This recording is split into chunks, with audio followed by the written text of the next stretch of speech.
नमस्कार, आपण पाहत आहोत लोकन्याय न्यूज। परांडा तालुक्यातील निष्ठावंत शिवसैनिक उद्धव ठाकरे यांच्या पाठीशी खंबीरपणे उभे राहणार, कार्यकर्त्यांची ग्वाही।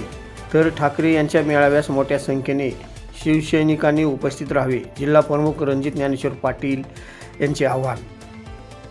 परांडा शहर शिवसेना उद्धव बाळासाहेब ठाकरे पक्षाची शासकीय विश्रामगृह येथे दिनांक 24 जून रोजी आढावा बैठक संपन्न झाली। यावेळी बैठकीत शिवसेना पक्षप्रमुख उद्धव बाळासाहेब ठाकरे यांचा आगामी धाराशिव जिल्हा दौरा याविषयी व पक्ष बांधणीविषयी आजच्या बैठकीत शिवसेना जिल्हा प्रमुख रणजित ज्ञानेश्वर पाटील यांनी शहरातील निष्ठावंत शिवसैनिकांशी सविस्तर चर्चा करून संवाद साधला। यावेळी निष्ठावंत पदाधिकारी, कार्यकर्ते, शिवसैनिक मोठ्या संख्येने उपस्थित होते।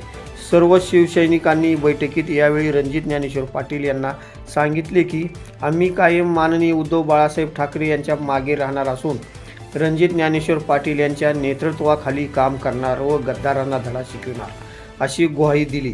शिवसेना पदाधिकाऱ्यांच्या आयोजित केलेल्या बैठकीत युवा नेते विश्वजित ज्ञानेश्वर पाटील यांनी शिवसैनिकास मार्गदर्शन केले। यावेळी शहर प्रमुख रईस मुजावर, युवा सेना शहर प्रमुख प्रीतम डाके, माजी नगराध्यक्ष शिवाजी मेहर, माजी नगराध्यक्ष सुभाष शिंदे, माजी उपनगराध्यक्ष तथा नगरसेवक इस्माईल कुरेशी, नप गट नेते अनिल शिंदे, नगरसेवक मन्नान बासले, नगरसेवक अब्बास मुजावर, नगरसेवक मजर दहेलूज, नगरसेवक सोमनाथ अलबत्ते, नगरसेवक प्रतिनिधी सत्तार पठाण, नगरसेवक आकिब पठाण, माजी नगरसेवक विनोद साळवे, माजी नगरसेवक संजय कदम, माजी नगरसेवक खलील चाचा पठाण, बाजार समिती संचालक जावेद बागवान, बाजार समिती संचालक अनिकेत काशीद, सोशल मीडिया समन्वयक प्रशांत गायकवाड, दत्तात्रय धनवे, बाबा कुरेशी, कुणाल जाधव, काशिम तुटके, जमील जिकरे, राहुल देवळे, तुकाराम गायकवाड, दत्ता मेहर, प्रकाश सोनवणे, नागनाथ सुतार, सुरेश पालके, पृथ्वीराज पाटील आदी पदाधिकारी, कार्यकर्ते मोठ्या संख्येने उपस्थित होते।